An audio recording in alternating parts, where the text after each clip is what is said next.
Ahojte, dnes si ukážeme, ako si môžeš zachrániť gamepad, pokiaľ ti jeden z analogových joystickov nefunguje správne a driftuje ti, aj keď pačku nedržíš.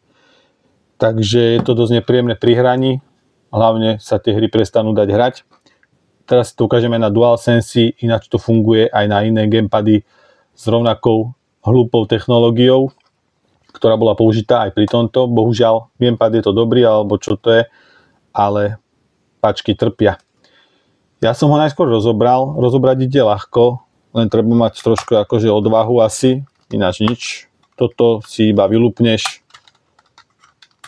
Čo sa to dosť zle robí, keď máš medzi sebou kameru. Prvý šrobík, skrutka je tu je samozrejme druhá. A ďalšie je, keď vylúpneš L1 a R1 tlačítka, tak pod ním sú dve skrutky, to sú 4 skrutky a tieto dva rastrovacie jazyčky. Keď to budeš odklapávať vlastne, že chytíš jednu druhú stranu, tak tie jazyčky musíš povoliť.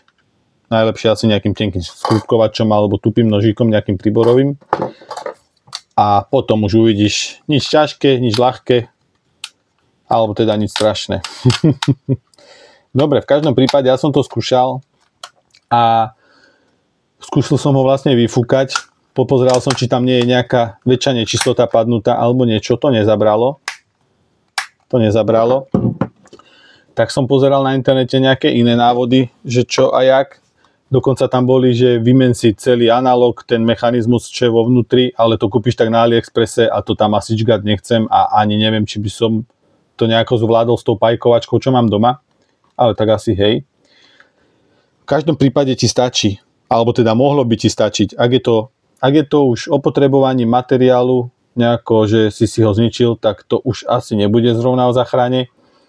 Ale ak je to iba tým, že tie veci vnútri sú plastové a dostal sa ti dovnútra do mechanizmu kúsok bordelu z tých súčiastok, tak pomôcť ti môže jednoduchá vec. Zobereš si, alebo nezobereš vlastne nič, zobereš dlaň, zatlačíš, klikneš a ešte miernym tlakom na to budeš tlačiť a točíš pačkou povedzme minútu do jednej strany, potom zatlačíš zase mierne pritlačíš, dáš ho dole alebo hore už ak chceš a točíš do opačnej strany.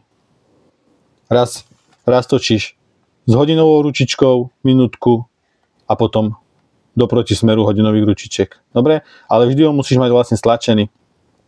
Klik, mierne zatlačiť ešte a točiť tou dlaňou.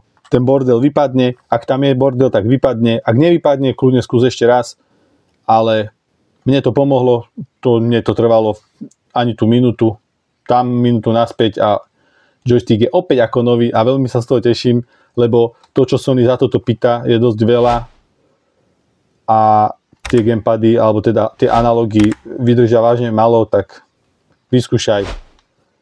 Verím, že pomôže a vidíme sa pri ďalšom videu. Ahoj.